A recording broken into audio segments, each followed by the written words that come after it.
Hey, welcome to this live show. This is number 26. If we count that there's 52 weeks in 1 year, that means it's been half a year.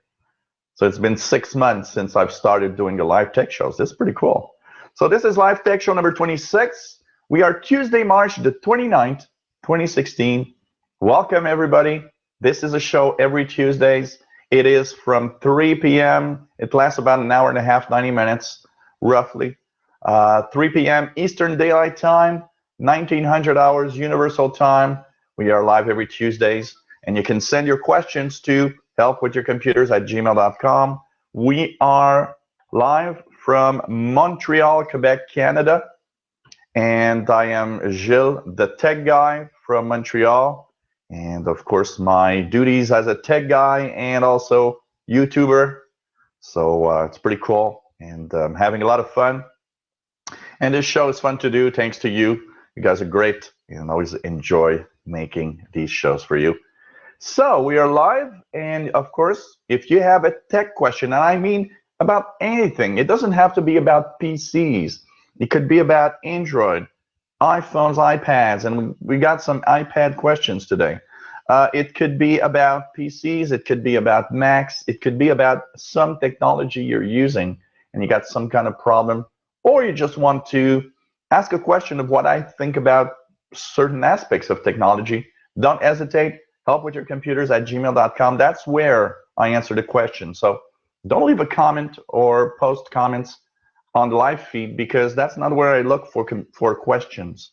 I always look here. So just send your little question here, and that's where I'll answer. If I don't have time today, I'll answer it next week. But I answer everybody, I promise. If you enjoy my shows, why not think of a donation? You can send a PayPal donation to this email address.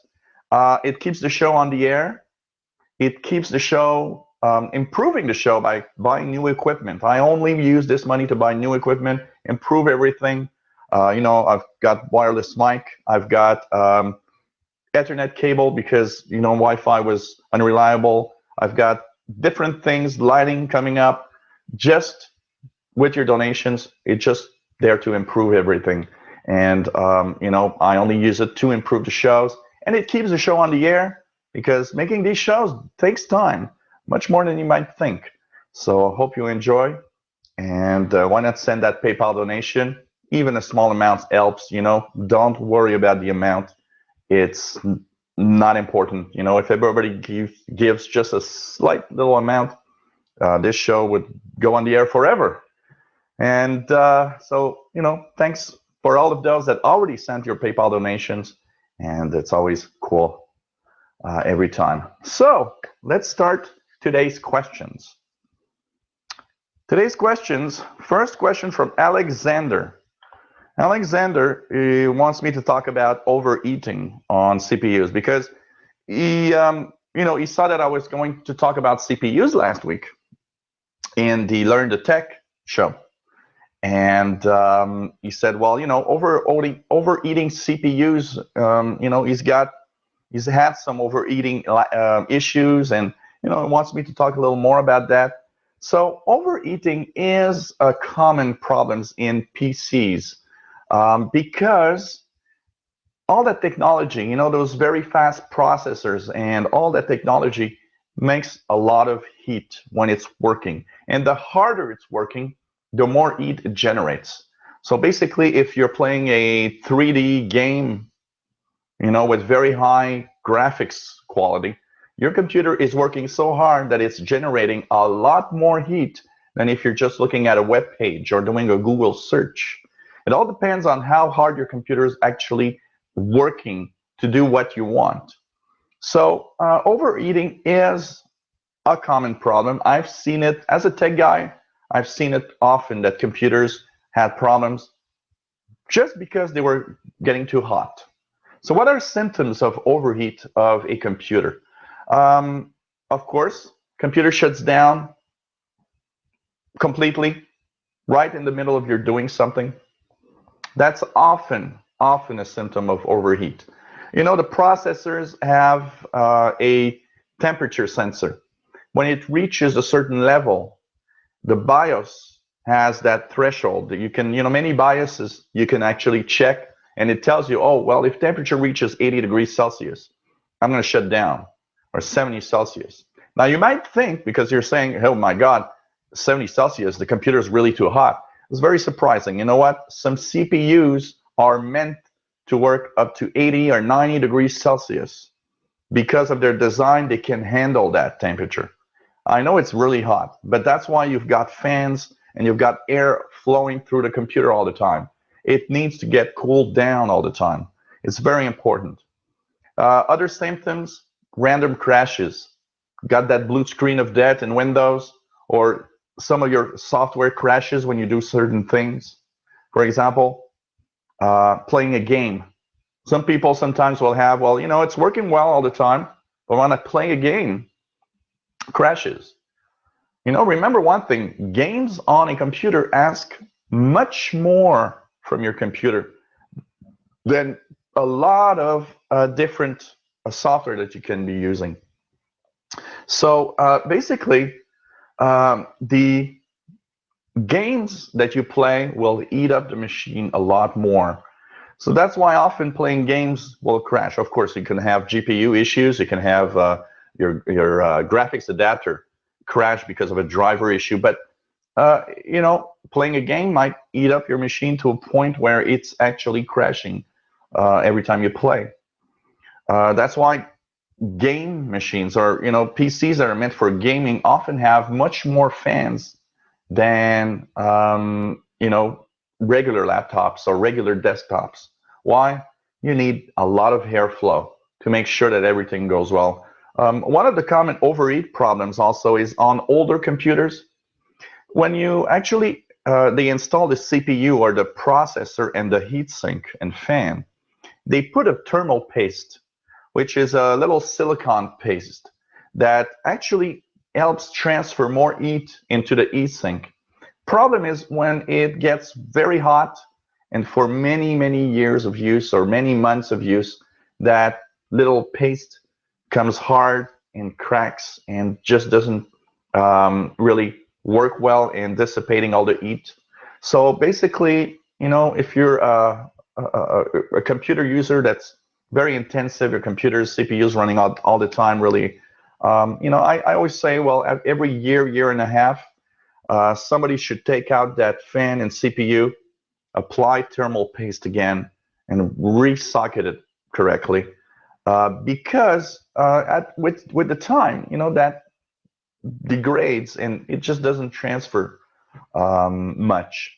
One of the issues that Alexander is mentioning is, well, I've heard a lot of techs that say don't buy laptops with AMD CPUs because they overeat or they eat more than Intel. That is a fact, and that is a true fact, that AMD CPUs often create more heat than Intel. It has to do with two things: design. So the way to design the CPU itself will generate more heat very often. Also, I've noticed that AMD CPUs often have a cheaper fan than Intel CPUs. And that's a fact. A lot of AMD CPUs have a really, really dumbed down version of a fan, I would say. And Intel CPUs always come with these high quality fans that generate more airflow. So, it's part CPU design, part fan and heatsink design. If you have an AMD board, now on a laptop it's probably not possible, but on a desktop, an AMD, you get these, you can buy these better heatsinks and fans that fit on AMDs. And actually, over the years, I've actually purchased many of these to help people with their computers overeating on AMD. Now, does that mean not to buy AMD computers? Not really. AMD chips are good chips. It's just that you got to make sure that they, get enough airflow and that dissipate the heat enough. It is a fact, because one of the questions I've been asked a few times is it a fact that AMD computers will, will have probably a lifespan that is less important than the Intel one. Unfortunately, as a tech guy, I can tell you that AMD laptops tend to probably break down faster, and it probably is part of the design of having too much heat inside. Remember one thing, one statistic that people don't often see is that every time your laptop or your computer has 10 degrees Celsius more, it lowers its lifespan by 30%. So you got to remember that. Heat is electronics' enemy, and it has to be dissipated the best way possible. Be very careful on laptops. One of the probably the number one reason why laptops fry is not necessarily because it's an AMD or an Intel. It's because people leave it on the couch, or they leave it on a chair that has a cushion, or they leave it on the bed. You know what? Laptops are designed to be on hard surfaces. That's the first rule. Why? Because they have little feet under it. And that's to have airflow between the surface and the laptop. When you leave it on the couch, on a chair, on the bed, the cushions or the sheets block airflow totally, because these are surfaces that can change. They're just surfaces, they're not a table, it's not a hard surface, so often it blocks the airflow to the laptop. So you got to be careful, because I would say, as a tech guy, that's the number one reason people actually had a laptop replaced. Why? Because they just burned the computer down. I mean, the computer came so hot that it just burned out. I've seen laptops that were left on beds or couch, and that were dark, almost black, because of the tremendous amount of heat that was generated. Even just smelling the air vent, you're like, wow, this smells like burned, electronics. So be careful where you put your laptop. Be careful on your desktop. Make sure that it is well ventilated. It's not a bad idea to check your fans from time to time. It does happen. Fans wear out. And one of the signs sometimes is vibrations. You get a fan that vibrates for a little while, then comes back to normal. That's a sign of a fan that's actually wearing out. The bearings are actually kind of, really wearing out. Remember, a fan is turning all the time. Say your computer's on 10 hours a day, and it's been on for 3 years, 10 hours a day. Think about this. Your fan was running at maybe 1, 2, or 3,000 revolutions, or even more, 5,000 revolutions a minute. And it did that for 3 years, 10 hours a day. It has to wear out sometime. It's a mechanical thing. It will wear out eventually. Some fans are amazingly good. Some fans will run like that for 10 years. Some will, after 6 months, a year, start already showing signs. It depends on also the quality of the parts. But be careful. And if you have a laptop, one of the other things that people don't often think about is warm weather. I often get people saying, well, my computer ran all winter, but now it's actually crashing or shutting down. And the first thing that I tell people is, look, your computer started shutting down last week, and last week we started having 30+ degrees summer weather. And so it's really hot in your apartment. It's very hot in your home. Your computer is also very hot, because if the temperature increases in your room, it increases even more in the computer. So, these are all little things that people don't think about. But as a tech guy, that's one of the things. It's like thinking about, okay, computer overheated because it started crashing this week. And this week is the warmest week that we had so far this year. So sometimes you'll have, okay, well, your computer's probably overheating. It just coincides with that. So if you have a laptop, in the summer and you don't have air conditioning in your home, what is not a bad idea is to buy these little cooling plates that you put just under the laptop. They cost almost nothing, you know, like $15, $20, and they keep your computer really cool, especially if you don't have air conditioning in the summertime. I think it's a good idea to have one of these little plates that always cool your computer. That's for sure.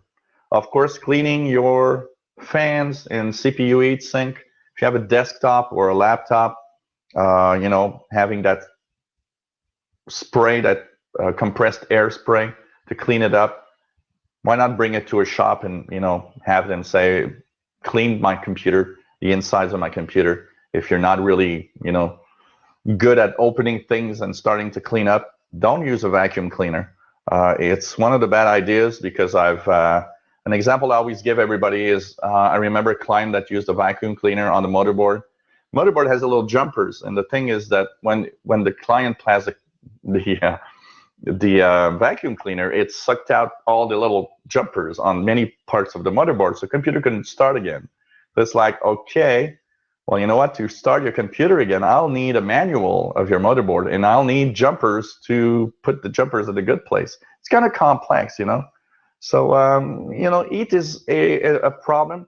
Always check it out. Check the underside of your laptop. If you have a desktop, often you have one fan shooting air out.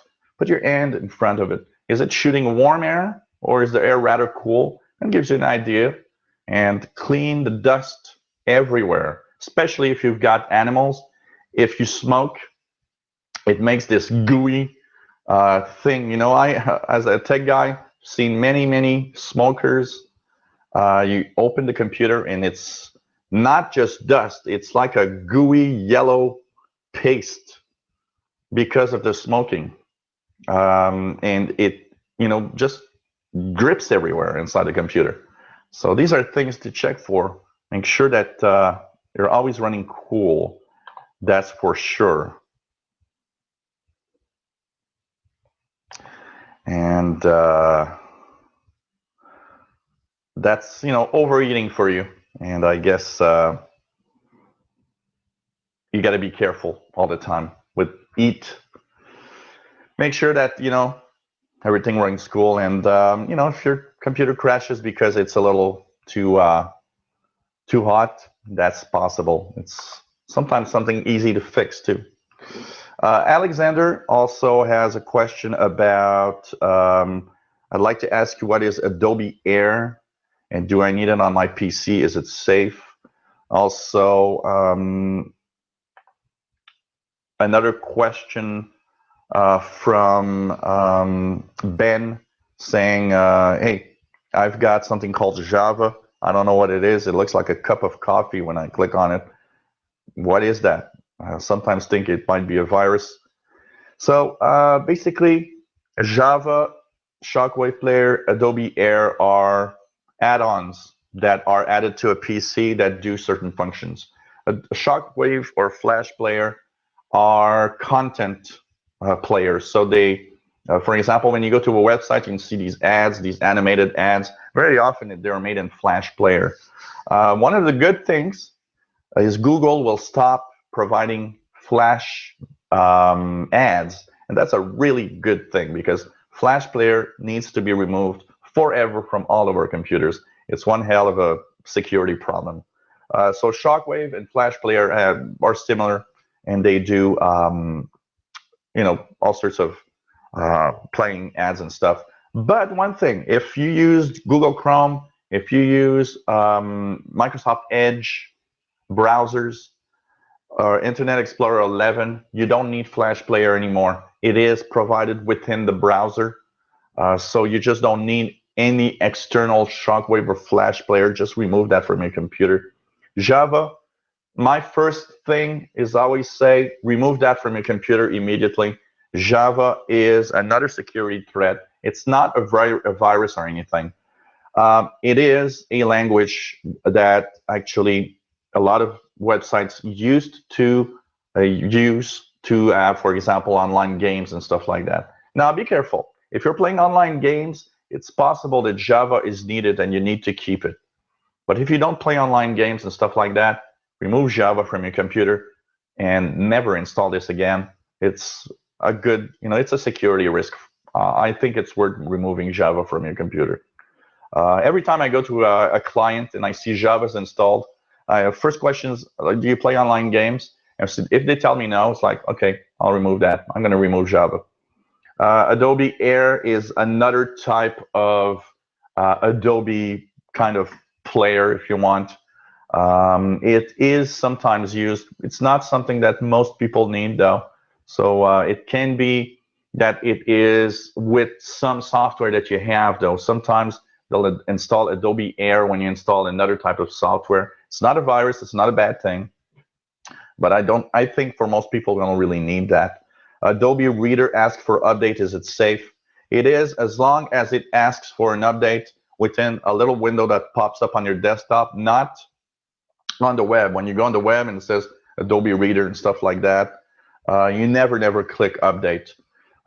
You do have to update Adobe Reader, and the best way to do so, you know what, is simply go on the web and go to, let's just check Adobe Reader's website, Adobe Reader or Acrobat Reader DC. Go to get.adobe.com/reader. That's the place you should go. Get.adobe.com/reader. Don't click anything on any page that says your Flash player, your Adobe Reader is outdated. Never do so. Remove the little check marks that says, yeah, install Google Chrome, make Chrome by default, if you don't want to have Chrome browser. If you already have Chrome browser, that's not going to be here. Remove any check marks that would want to install anything. I hate websites that do this. This is always a problem. So make sure that you update directly from the page, nowhere else. It's very important if you want to stay safe. That's for sure on your computer. Kurt Franklin, just a quick little question. Kurt saying, I was just wondering why the Apple sticker on your Toshiba. Well, basically, it's to make people talk. So I've succeeded with you, Kurt. No, basically, it's just I thought it was just so fun when I got my iPhone. You know, when you buy an iPhone or an iPad, Apple always gives you the Apple stickers. And I thought, I'm going to make people talk. I'm going to put an Apple sticker on my Windows PC so that people talk. So it always works. You know, everywhere I go, people say, it's like, what is that? So how come you have an Apple sticker on your Toshiba? And one of the things I wanted to do is actually to have a reversed sticker for this side. And like it would be like, you know, Apple logos eating away the Toshiba logo. It's just, you know, my sense of humor, my personal sense of humor. So that's why you got a Apple sticker on my Toshiba. It's the way I am. To answer a question from Viper the Bookman, Viper the Bookman that signs your fan forever. So that's nice. Thanks for being there, my friend.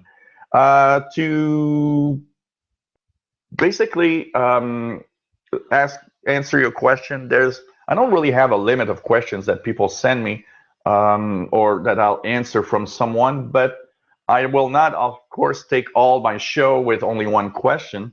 So, you know, I would say that if you have 3 or 4 questions, you know, maybe you can send 3, 4, 5 questions and an email, and I'll try to answer all of those in the same show.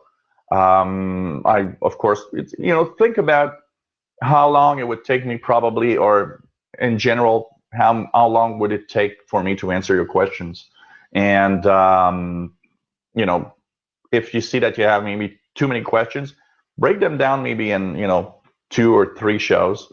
And of course, I'll go through all the questions you send me. There's no problem there. And so just, you know, send me your questions, my friend. No problem. And don't worry about the questions, how many questions. If there were too many questions in an email, what I could do is, you know, I'll tell, okay, well, I'll answer this. And I'll tell you in the show, I'll answer the rest of your questions next week. So like that, you'll know, and you can, listen to the different shows. So don't worry about it. There's no problem there about the number of questions. Just send them, and I'll be happy to answer your questions, my friend. Hope you are well. Steve Mail has a question about help desk, and I call this question for a right reason: help desk and patience. For a simple reason is that he's a little, kind of mad at a help desk that he called a company basically, which is an app called Text Now, which gives unlimited texting to US and Canada. They have a website and does text and phone. And that's the company they had sent me a question about, he was trying to sign in with Facebook, but basically he says that he called them and he sent them an email and he wanted to have an answer about why he can't log in with their app through Facebook when he uses Google Chrome or Opera. But he has no problems with Firefox, Internet Explorer 11, and Edge. And he's a little mad at the answer that they gave him, which is use a different browser. And yeah, that's basically, the thing is that's probably the answer to your problem. They did answer the question basically. But what he wanted to know is he finds that it's not cool that they don't have an answer of why it doesn't work. One of the things that's interesting here, I got to say, is that your problem is with Chrome and Opera. And Chrome is getting to be one of the most popular browsers around. So it's very, very weird that they don't support it. But, it seems to be some support problem issue here because Chrome and Opera share the same Chrome routines, the same Chrome basics. So Opera basically is a Google Chrome browser modified. So that's why both don't work, because they have the same engine in the heart of their browsers. For some reason, it seems that their app can't work or doesn't want to sign in correctly through the Chrome browser, Opera browser also, because it's the same engine at the beginning. I understand your frustration about the help desks. You know what? I've called help desks for different companies with years, because sometimes you get an issue with a client's computer or in hardware. I'll give you my little story on this. A few years ago, I bought an HP printer, and at some point, every 3 or 4 times that I would print, it started printing random characters, and it was just like going all the time. It could go through 400 pages of paper just printing random stuff. And the only fix that there was is I unplug the printer, I unplug make sure that I stop the printing process from the computer, make sure that there's nothing else that the computer wants to send to the printer, restart the computer. After about 5 minutes with the printer off, I'd plug it back in. All the RAM memory inside the printer that had the print process was gone. Things would come back to normal. But it was damn annoying because every 3 or 4 times I would want to print, it happened. So I called up HP. First try. HP, back then, I don't know today, but HP didn't have a toll-free number for Canada. So I had to call the US number, which was costing me some long distance, of course.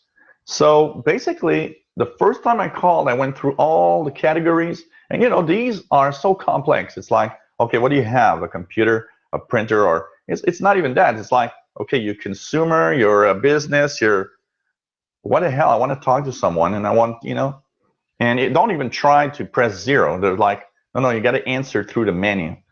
And so after about 8 or 9 different menus, it says, okay, we're transferring your call to a, to someone to help you. And it just clicked and there was nothing. And I was like, okay, I spent 15 minutes through the menus and 15 minutes of long distance call to just have somebody, well, the machine hang up on me.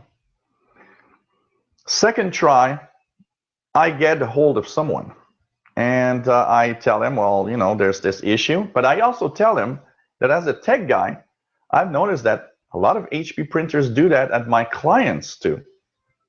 So first of all, just saying that I'm a tech guy, he doesn't care. That person didn't care at all. And first thing that he says is, oh, maybe your computer's too old. Okay, but I've seen this on many HP printers. And my computer, when that happened, was like a year old. My computer's 1 year old. He says, well, maybe it's not powerful enough. Well, it's an HP computer also. And the guy was like, yeah. So basically, I was kind of pissed off. So I kind of told him, your printers have problems and you have no idea. You must know somewhere. And especially when I go to your Facebook, not your Facebook, your forums page where everybody complains, there are hundreds of messages of people having the same problem. And you're telling me, well, no, there's nothing wrong with the printers. What the hell? It's like you get mad through these help desks, waiting too long. It's just really, really, really hard. And I try to call an help desk only at the last resort, last resort, because I just go crazy calling these guys. And you know what? You get some people on the other end that have no idea how computers work. One thing you got to know about help desks is that the people that answer your call have probably not more knowledge about computers than you have. So when you call, they have this chart. Oh yeah, computer doesn't boot up. Okay, go to the chart here. Okay, did you press the power button? You get all these ridiculous questions that everybody says, yeah, I did that all the time. I did it. Especially me as a tech guy. It's like, okay, did you do this, do that? I did all of that. You think I'm stupid? I did all of that. I'm a tech guy. Let's move on to question 206, because I don't want to do all these basic stuff. I understand as a tech guy that a lot of people will not have done certain things. One very common, people call me, oh, I've got a problem with my computer. Yeah, did you restart? For those that watch the IT Crowd, I love that show, by the way. Did you turn it off or on again? Well, that's not even a joke. It's just so true. People's like, I got a problem. Did you turn it off and turn it on again? No. Why don't you start with that? And if you still have a problem, then call me back. I can bet you that 80% of the people don't call me back. It's like, I understand there are basic things that a lot of people don't do. But, when you get told, I'm a tech guy, okay? I've done all the basic stuff. Don't continue on here. I want to move on to something else. It's just incredible what you get here. One of the things that also I have a tip for anyone that speaks another, that can speak English, but his native language is another language. Here, for example, my native language is French. I'm from Quebec, which is a French language province in Canada. So my basic language, my first language I've ever learned was French. And basically, you can call Microsoft and say, well, yeah, I speak French, so I want to have the French language line. A little tip, if you speak English, always call the English line. And to give you an example, if I call the Microsoft line in French, I'll probably wait an hour before somebody answers. If I call in English, 5-10 minutes tops, and somebody will be there. So they don't put the same resource depending on the language. So if you speak English, always call the help desk in English. You'll have a much faster service, and who knows, maybe a better service too. So one of the last things that you gotta understand also, why is it so difficult to get online or phone help? It's very, very complex to help somebody over the phone.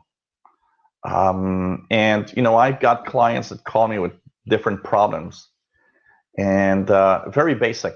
As a tech guy, if you call me up with a very, very simple problem, I'm not going to go there and fix your computer for such a basic thing. I'm just going to tell you by phone, oh, click this and that, it's going to be okay. It's a very basic issue. It's not something that the tech guy needs to go over. The problem is, you're going to tell that person, well, go into File or in Preference. Yeah, Preference. Yeah, you do have Preference. It's there. It's like the 6th item. Oh, you found Preference. Okay. Then in Preference, click on this or that, and yeah, you have that option. Yeah, you do. It's probably you don't see it, but it's there. And it's always like that. So basically what happens is, you not only need a lot of patience to help someone over the phone, but the way that the person expresses its problem is also another issue. I probably went over to clients for very basic problems because the way that the client explained it made me think it was a much bigger issue, when basically it was just, oh, you just have to click the OK button, because of the way the person's actually telling you. I don't know how many people said, oh, you got to come over, my computer doesn't work anymore. Now, what does it do? And you get there, it actually works. It just has some little message or some little issue. And you're like, you could have told me, well, there's this window that appeared that asks me a question. And I'll, from there, know maybe it's not worth it for me to go to your place, and you're going to spend big bucks. If I go to your place for a little check mark, it's still the same price. I'm sorry, but I went over your place and it's a tech guy call. And if you would have told me by phone, well, there's this window with a little check mark box that asks me this question, I could have told you, oh, you just put the check mark and say yes, and I will not have charged anything because you could fix it. These are difficult things. It's extremely difficult to answer somebody's question by phone. Helping someone is very, very difficult. So you got to be there to really put yourself in the shoes of that person at the other end, and remember that that person doesn't know much. The best tech help you get is when you actually call a line, and that person actually is or was or is a very good computer enthusiast that knows a lot about computers and stuff. They are the good ones, because they are the ones that can help you. They understand much better what's the problem. They'll go outside of the little lists and they'll be able to help you. But these people never stay very long, because usually they get a much better job, or they move on in the company to a position that's better suited for their abilities. But that's the way it works, and I'm really, really sorry.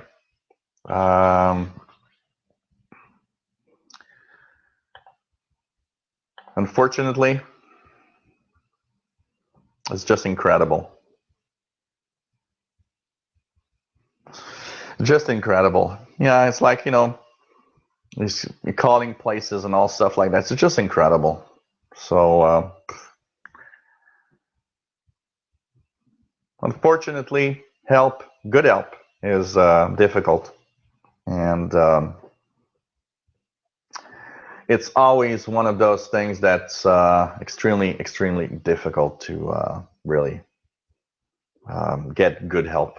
And you know, for a tech guy like me, I fix 98% of my problems without having to call any tech guy or any company phone line. So I'm lucky to not have to talk to these persons. And you know what? As a tech guy, I probably get annoyed fast when I talk to, you know, a department of some kind for any company. A little break, 2 seconds, to talk about the Build Conference, which is Microsoft's developer conference. It starts tomorrow and it lasts until Friday. The reason I want to talk about this, if you're a computer enthusiast, if you like hearing about tech and stuff like that, Build Conference will have keynotes of interest. The most important one, the one that's probably more interesting for you, me, anyone that's watching right now, probably is more interested in than the average person in technology. Wednesday, tomorrow morning, 8:30 Pacific time. That's 11:30 Eastern, 15:30 UTC. Is the first keynote. This is the most important one if you want to learn more about Windows 10, Xbox, and stuff like that.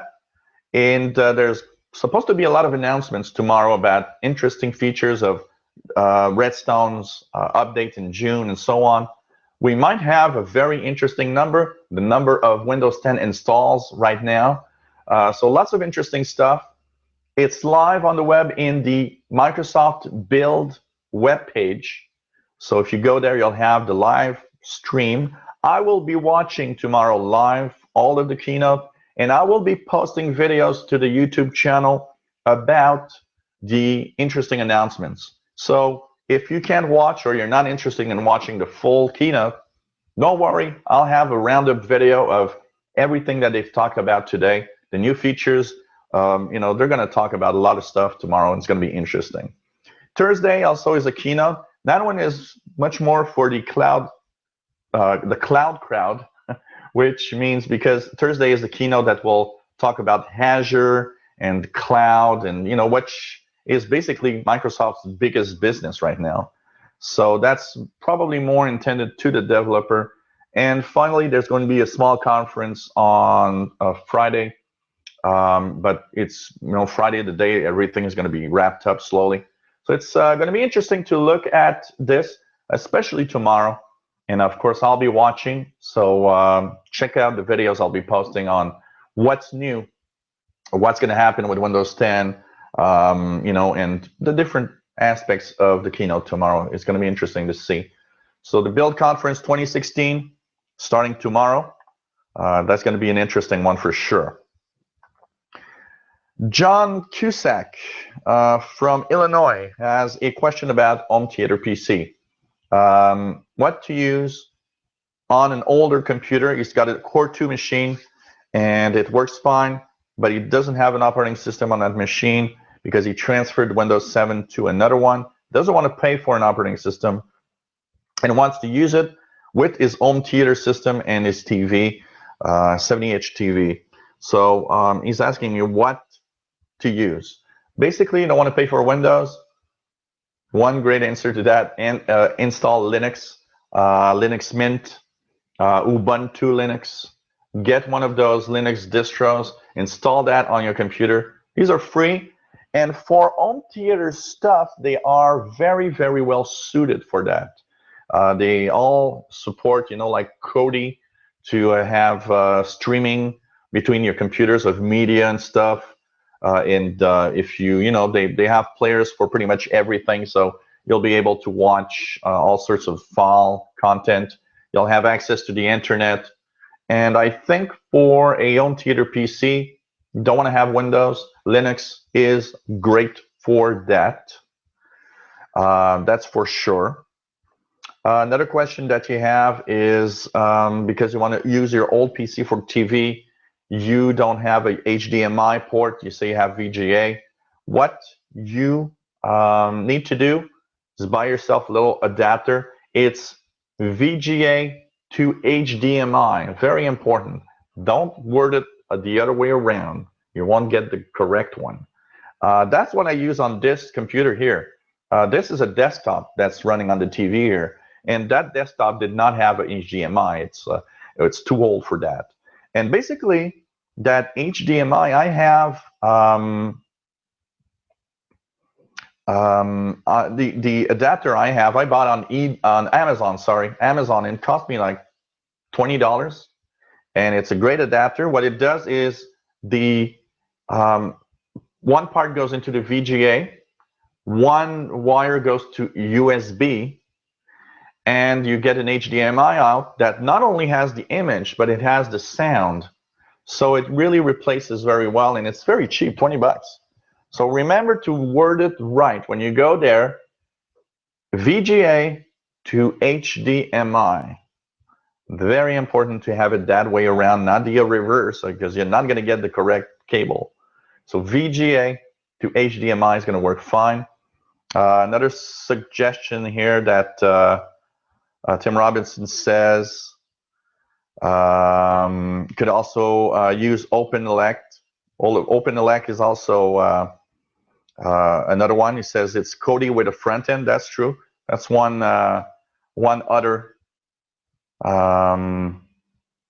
another thing that you can get. So thanks for the suggestion, Tim. So that could be cool. So you know, check it out. I think I'll have a lot of fun, and I think Linux is a great piece of software to run on a PC, and especially for something that's home theater PC. It's going to do the job, and you know, you'll have security, and everything's going to work pretty well. So thanks for your question. I'm sorry if I don't pronounce it right, but Pashtu Hambu in India says that he is looking for hard drive recovery. He's got multiple hard drives that have different types of problems. So how to recover from them? First of all, remember that there are different types of failing hard drives. Remember that a hard drive that has a for example, it had a crash, a head crash, what we call, and the read-write head is just not working well anymore, that you cannot technically recover anything.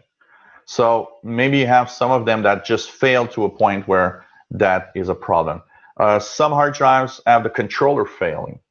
The controller, if it failed, unless you have the exact same controller, so say for example you've got two hard drives of the same brand, you can maybe swap the controller board to the other one, but don't try anything else, because if it's not the same size, the same brand, the controller is different, so it won't work.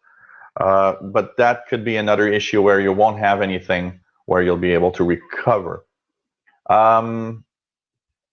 What you can do for the ones that you can recover, first of all, you should get yourself a cable, a special cable with power adapter that will enable you to plug your hard drives externally with a USB. They're really cheap. They're like $20 to $30, and they enable you to actually plug any type of hard drive, even older PETA hard drive, with your computer into USB.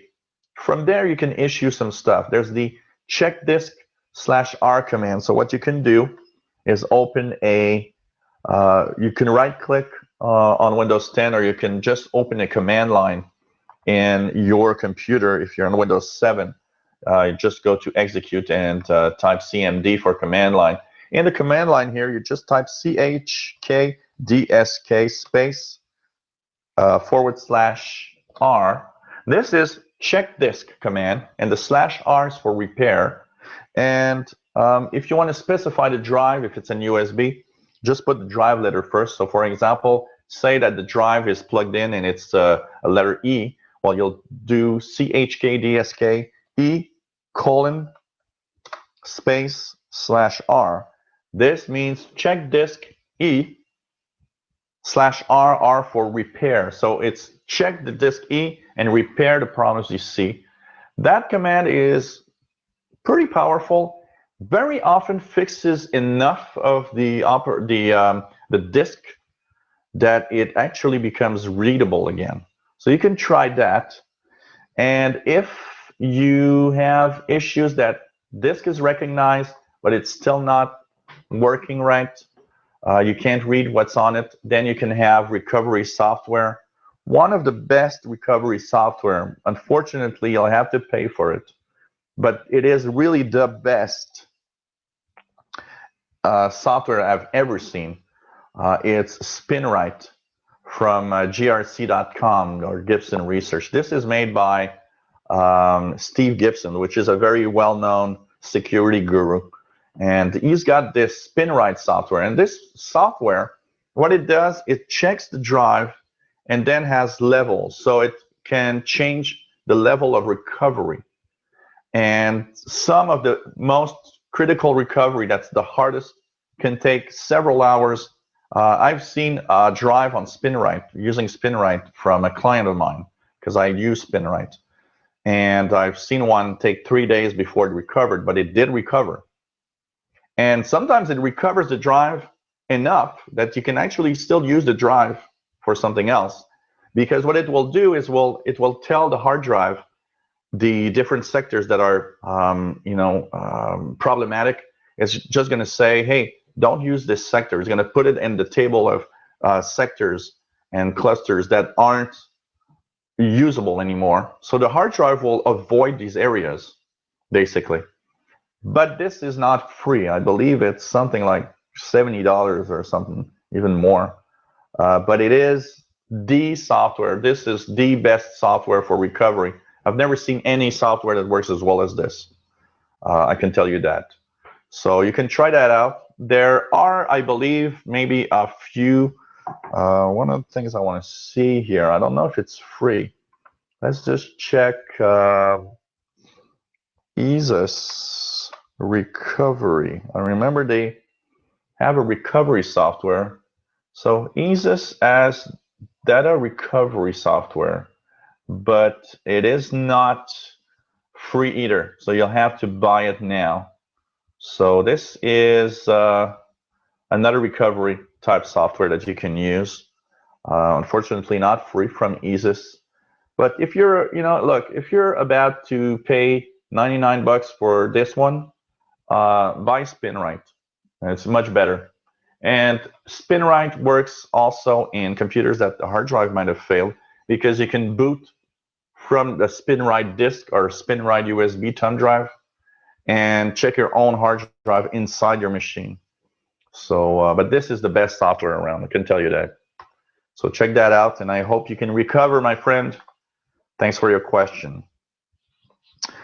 Stop annoying Windows 10 upgrade. This is a question from James that is in Sweden. And by the way, that says, my name is not exactly James, but you wouldn't be able to pronounce my name if I've written it otherwise. No problem.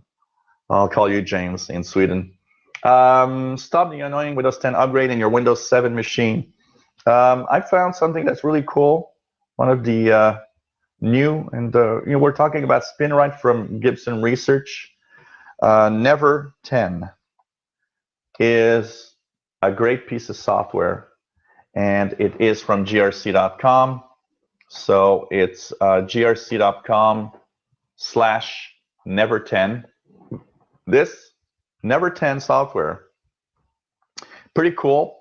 What it does is you run it on Windows 7 or Windows 8.1, and you click the stop annoying me. You take the disable Windows 10 upgrade button, and it's gonna stop annoying you. You also have enable if you ever want to have Windows 10 after that. But it's amazing, works well, and it's from Steve Gibson, which once again is a great security guru. And I trust that software a lot because of that guy, which has a very good name. Another piece of software is GWX Control Panel. I've talked about that many months ago. From the people that I know that used it from my own website, my own YouTube channel, This seems to work well. So it's ultimateoutsider.com/downloads, ultimateoutsider.com/downloads is the GWX control panel, the first one that you see here at the top, and you just download installer standalone. This will stop the annoying pop-ups of Windows 10 upgrade. Advantage of one over the other, Never 10 is kind of easy. It just does the job well. GWX control panel has a little more features. It will even enable you to erase the Windows 10 folder that was created that takes maybe 5-6 gigabytes on your hard drive. So choose whatever you want, but both seem to work very well.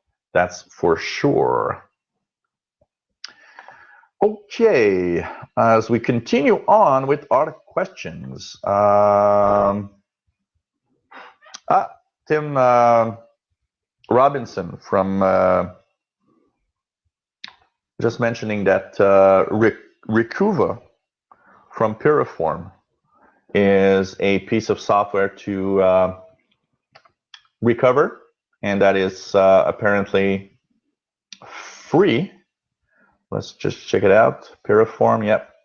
Recuva, free data recovery tool. So you can check it out. It has a paid version, but probably works even on the free version. And Recuva, piriform.com, the same guys that make CCleaner, by the way. Recuva is another one you can try. If you can, recover free of charge, why not? Pretty cool. So thanks for the suggestions, Tim. And it's a piece of software that's free. It has a paid version also that probably has more options.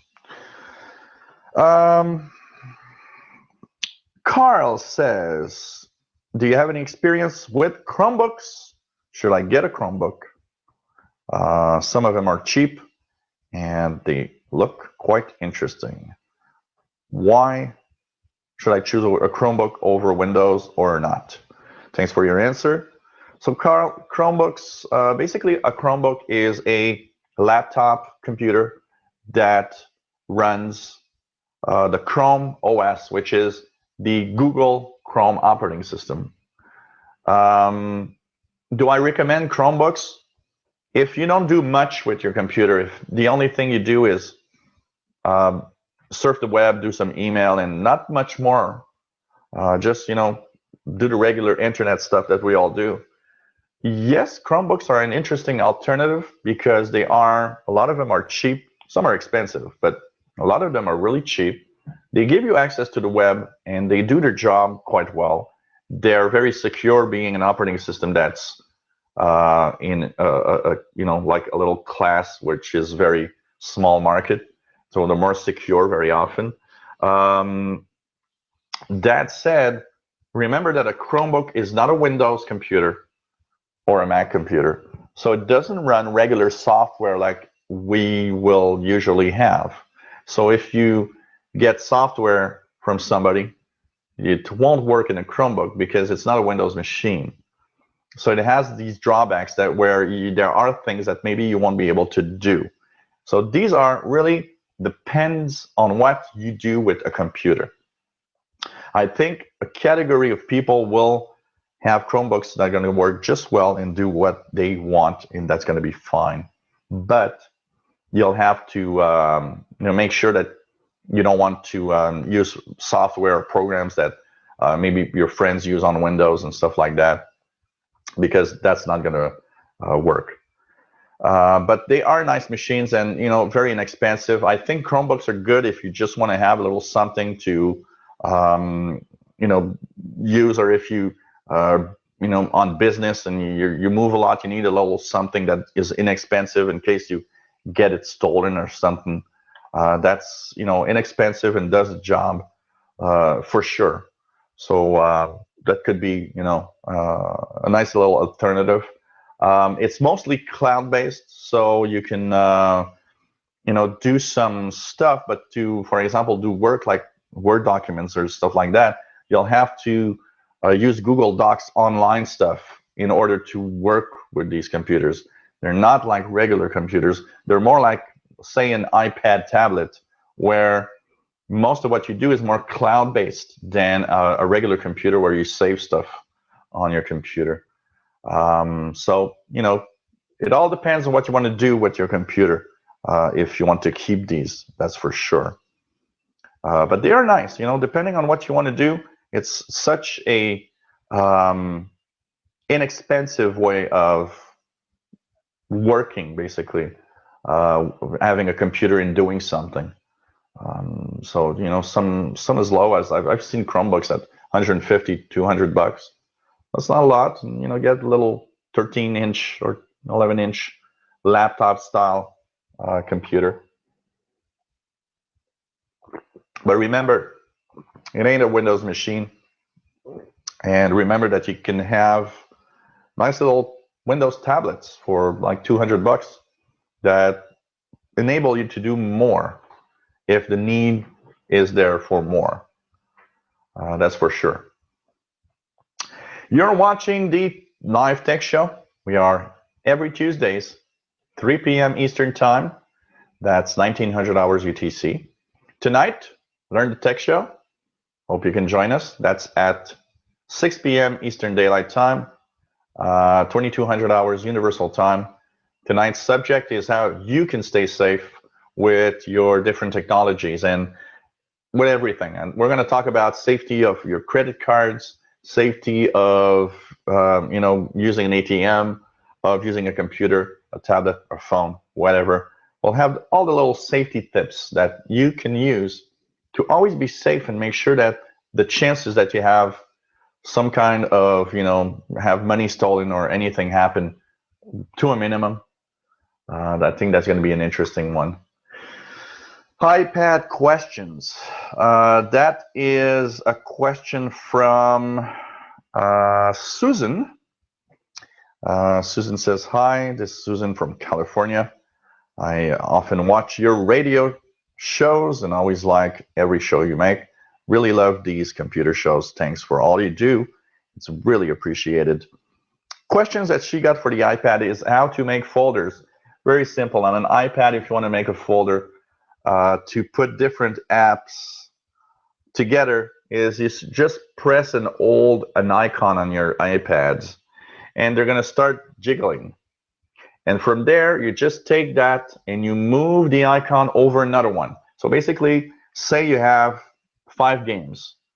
You press and hold until they start jiggling, and then you move it over another game. And that's going to create a folder automatically that you can name. It gives a default name, but you might want to change that. And then you can just slide all the games into games, for example, all the streaming apps into streaming. So, you know, I've got one here called social, where I have Twitter, Facebook, Facebook Messenger, FaceTime, stuff like that in it. I've got another one here that's video stream, where I get Netflix, YouTube, Ustream, podcast I put there also. So, you know, you can create different things. Another one is finance, where I have all my banking sites, where I put the icons. That's one thing. Your second question, can I read the memory card from the digital camera? Yes, you can, but you need a special adapter that Apple sells. So if you go to an Apple store or any Apple vendor, or you can also go online, Apple sells a card reader. So iPad, it's an iPad memory card reader. Let's check the price here. So Apple iPad.ca. So Amazon has one USB reader for iPad. So here it is. What's this? So you have one which is a camera connection kit. You also have for $20 a USB 3 card reader, high-speed portable, 3-slot. For iPad, this isn't USB, so let's check one for iPad. Here goes. Multifunctional USB card reader, connection combo kit, and it comes with the Apple connector. So this one is 20 bucks. So you see, it's not super expensive. Just make sure that the reader is for the correct iPad generation. Remember that there were different connectors on the iPad. So make sure you get the one that has the connector for your model of iPad. It's very important because it does have different models. So you see here, this is an old connector, very large connector, but you have a very smaller connector, which is for more modern iPads and iPhones. But you're not too expensive. If you go to the Apple store, you'll pay more. You'll pay like $40, $50, $60 for the same thing. So check it out, and that's something that you can maybe use. One other question that you have that is that a friend of yours has an older iPad and that it's slow since she upgraded the iPad to iOS 9. Is there a way to go back to the original or an older version of iOS? That is one hell of a difficult question. It's very complex to go back to an older operating system. Apple wants you to move on. So they kind of make it almost impossible for you to go back to the original iOS version that you had. Basically, if you go and you restore, what's going to happen is it's going to say, well, I'm going to reinstall the latest operating system. From what I know, there are some websites that have some, issues and talk about this, but there's not a lot that I can say about that, honestly. And it's really, really difficult. I got to say, it's very difficult to go back, and I don't think it's going to be possible to really go back in one of those, older operating systems. Unfortunately, very, very difficult. And I don't have an answer for that. I personally think it's going to be too difficult to go back. I've never seen really somebody do it or successfully do it, basically. So hope it answers your question, Susan. Another question from this one is from Sylvia. Sylvia says, love your show. Always watch it every week, sometimes on a rerun. Question that I have about Facebook. Scared of opening a Facebook account. My daughter always tells me, come on, you should open a Facebook account because we post everything there. We'll have more news and we'll be able to chat and know what's happening. I'm scared of opening the Facebook account. I hear all these horrible stories everywhere. Is it me that's wrong, or should I be scared?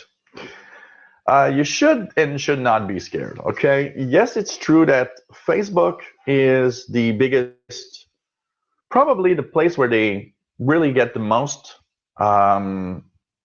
stuff, the most personal information about you of everywhere. So Facebook is a scary place. Yes, lots of personal information there. But a little trick here. Nothing tells Facebook who you really are. Why not lie in your Facebook account? I know you're not supposed to. When you click that, I promise and I accept everything. That promise is that everything you told was true. But you know what? There's no harm in faking some information in there. Another thing about the Facebook account is, a lot of my clients, they open a Facebook account and they say, well, I'm not going to put a picture of me. Thing is, if you don't have a picture of yourself, it's kind of difficult to know who you really are, because that's how we can identify, and that's why it's called Facebook.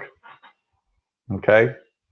But then again, you could put something else, a picture of your cat or dog or something. I did that for a while. I had a picture of the cat. But you shouldn't be that scared of Facebook. It's as long as you just do the basic Facebook stuff. Be careful about all the all the people asking you for games and stuff like that. It's annoying, and every time you click a game, or every time, that's one thing I would say that people don't think about, and that's probably the most annoying thing about Facebook. When you click a game and you say share this with everybody in my list, you are giving my personal information to other people that we don't know who they are.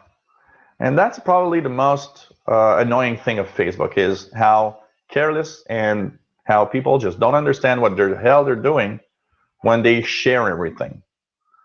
But don't be scared of opening a Facebook. I think it's going to be fine. And one of the questions I always get asked is, why do the friends and family share their pictures over Facebook? Why they can't send it over email and so on?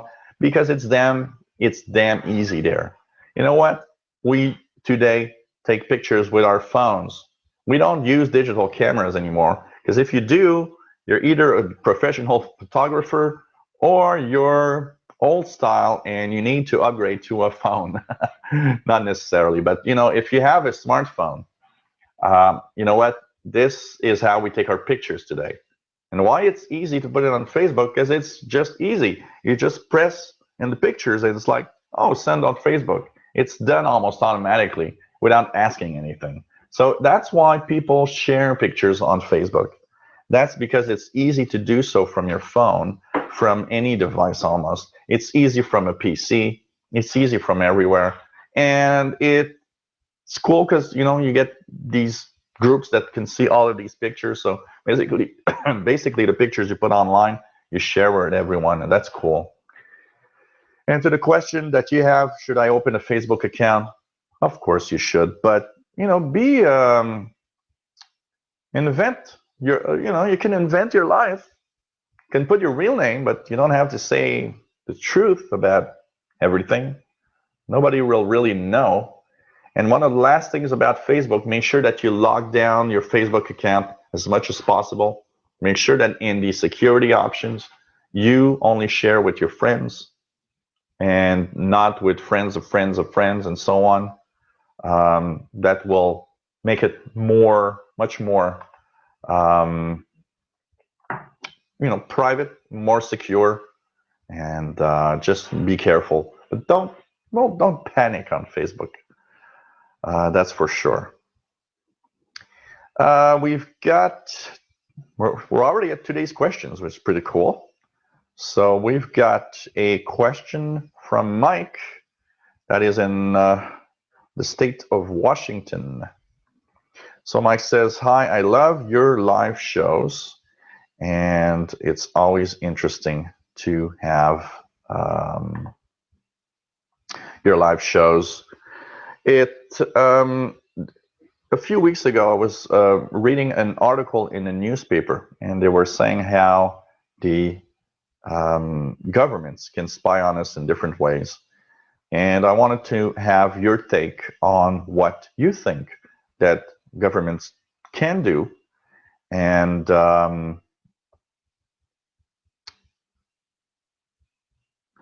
yeah, you know what? Remember that the internet isn't something that's private. Remember that the internet, when you send an email, emails are most of the time sent over open in the clear. Remember that wherever you are on the internet, you have something called an IP address that identifies who you are. The IP address really tells the authorities who you are. If you do something bad on the internet and didn't hide it in any way, the IP address is almost like your postal address. They just look at it and it's like, hey, we're going to ask, first it tells what ISP or internet service provider you're using. So basically what it's going to do is they're going to call your ISP and say, hey, who had this IP address, that date, at that time? And if they have, the law enforcement, if they have a court order, the ISP is going to say, well, it was this person from that address, and they know, who you are suddenly. A lot of people go on torrents and don't think about the fact that, yeah, when you go on a torrent, you're not private. Torrents are usually where people do bad things because they download illegal stuff. But the thing is, when they're in torrents, if you don't hide through a VPN or stuff like that, the companies that want to get you, for example, movie companies, because you're stealing a movie, they're going to get your IP, do the same thing. They're going to call the cops, or they're going to, find who you are, and they're going to say, hey, you steal our content.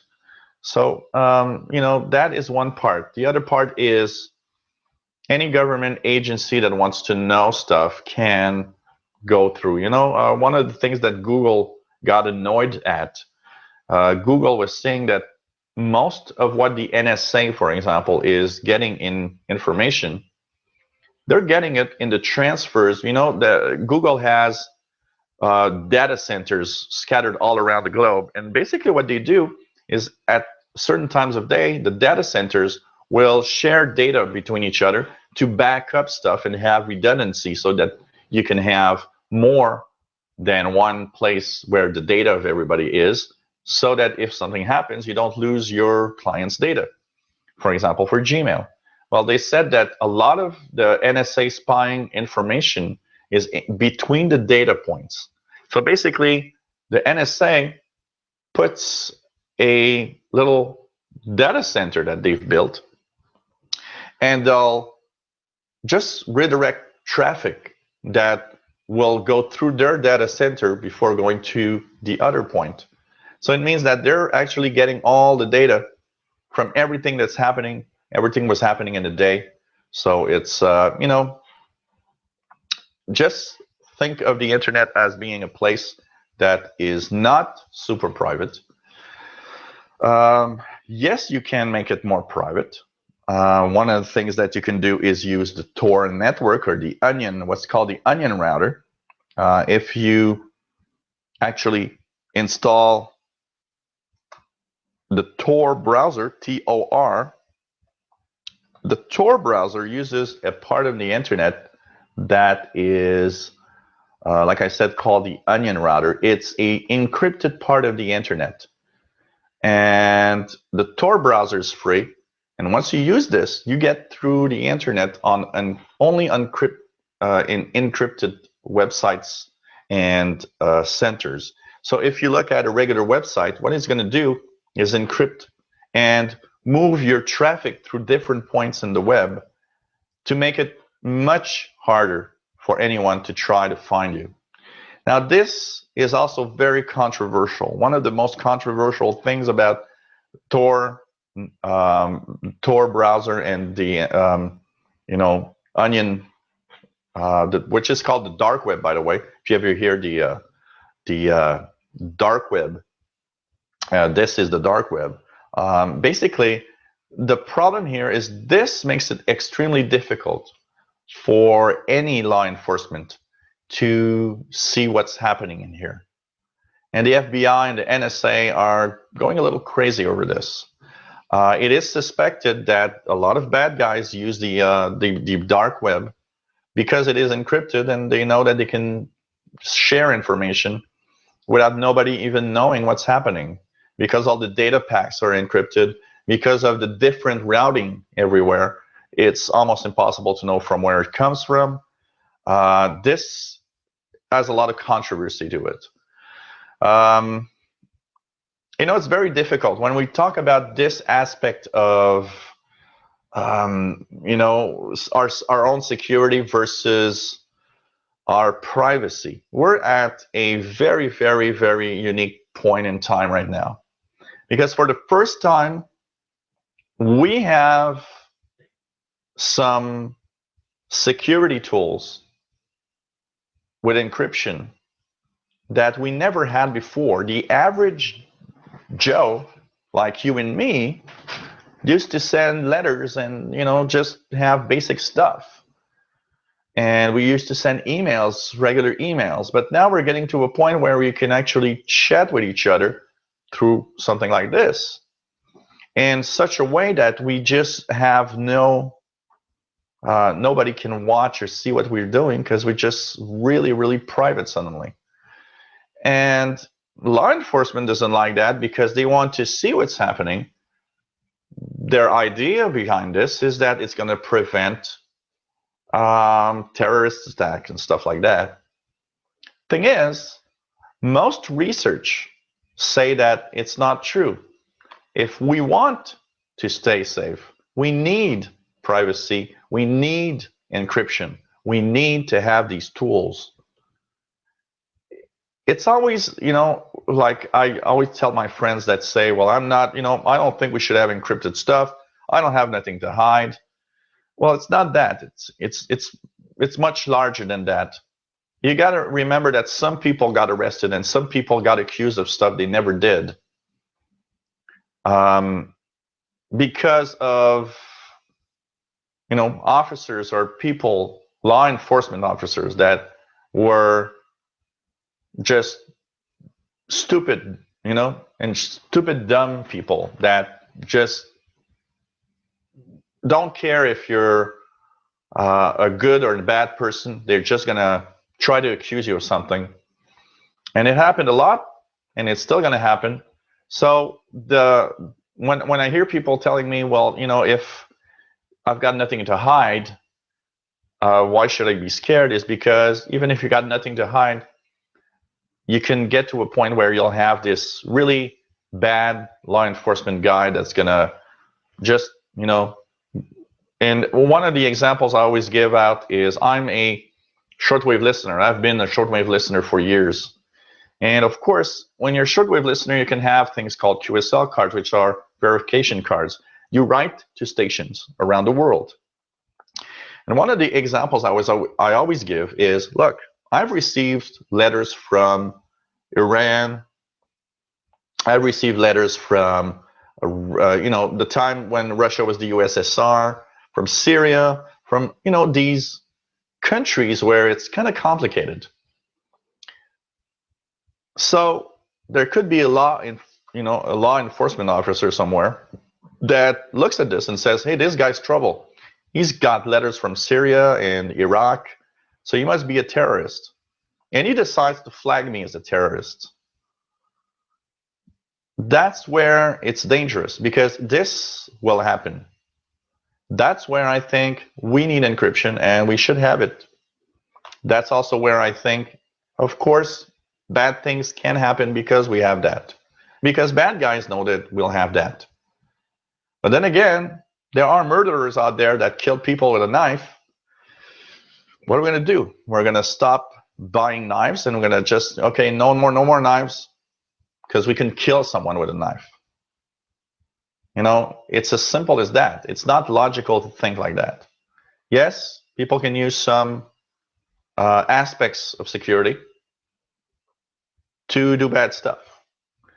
But the last thing that I want to add to that, because it is very controversial, and I get a lot of mail every time I talk about this, it's, remember that if we don't have encryption and privacy, first of all, it's dangerous because we can have our identity stolen.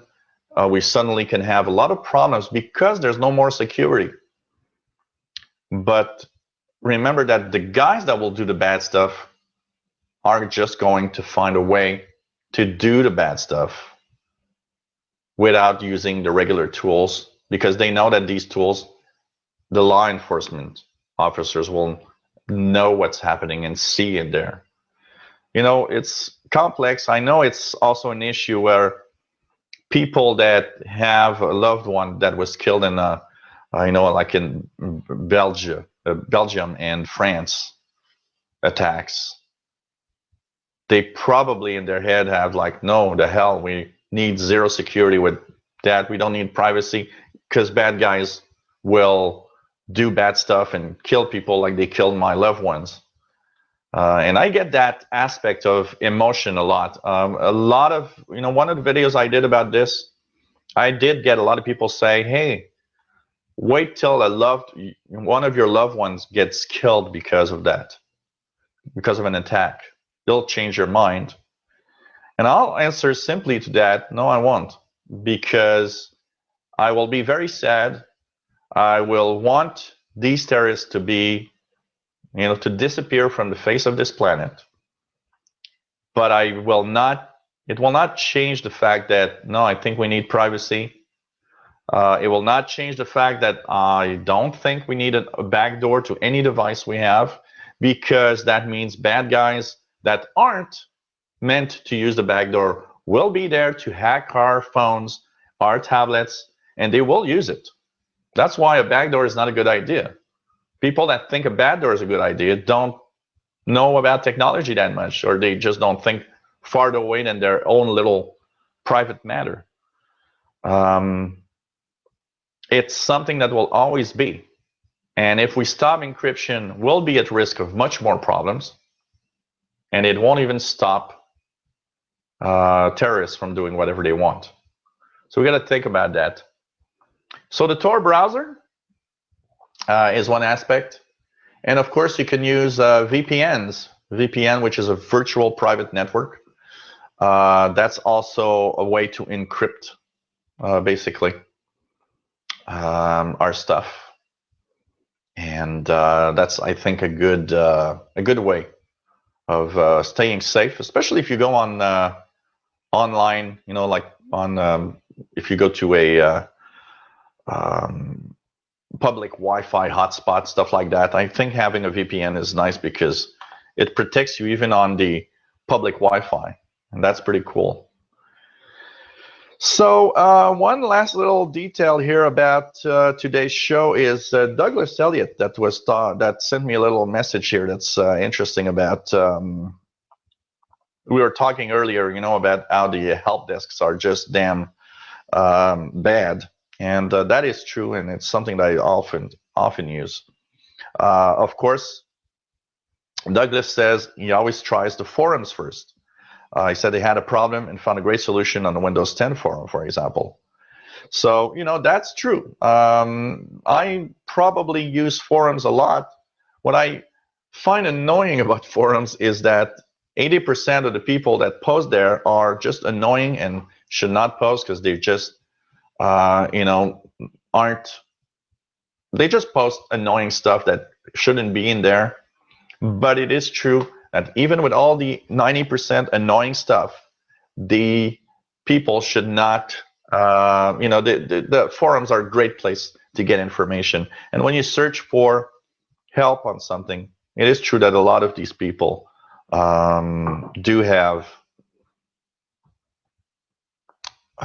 some answers to, and a great, what I always say is a great tech guy not only knows a lot by his knowledge, but is good at using Google. Because I can tell you that in all the years that I've helped people with their computers, I did a lot of Google searches for problems that are very specific. You know what?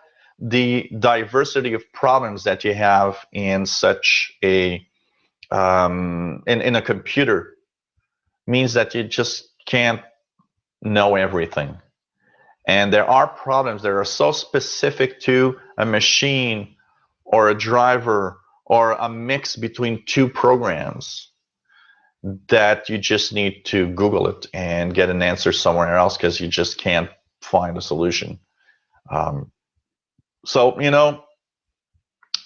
I think probably one of the biggest problems that a lot of people have is not going to Google to actually ask a question when some problem arises with their technology.